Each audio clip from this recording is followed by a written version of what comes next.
প্রথমে কড়াইয়ে একটু সরিষার তেল দিয়ে দিলাম, আপনারা চাইলে বাটারও দিয়ে দিতে পারেন। বাটার দিলে এইটা আরও অনেক টেস্ট হয়। তারপরে কিছু রসুন কুচি এবং আদা কুচি দিয়ে হালকা একটু ভেজে নিলাম, বেশি পোড়া করা যাবে না। তারপরে আমি কিছু সবজি অ্যাড করে দিলাম, আপনাদের পছন্দ অনুযায়ী আপনারা যে কোনো সবজি অ্যাড করতে পারেন। তারপর আমি দিয়ে দিলাম 1 চামচ গোলমরিচের গুঁড়া।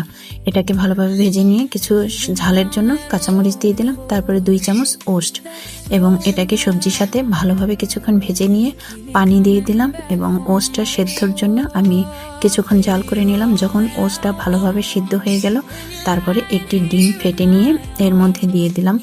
ব্যাস তৈরি হয়ে গেল আমার খুবই মজাদার এবং খুব সহজ একটা রেসিপি, ওস্টের ভেজিটেবল স্যুপ। এই স্যুপটা তৈরি করা খুবই সহজ, কোনো রকম ঝামেলা ছাড়াই, এবং কর্নফ্লাওয়ারও দেওয়ার কোনো প্রয়োজন নেই।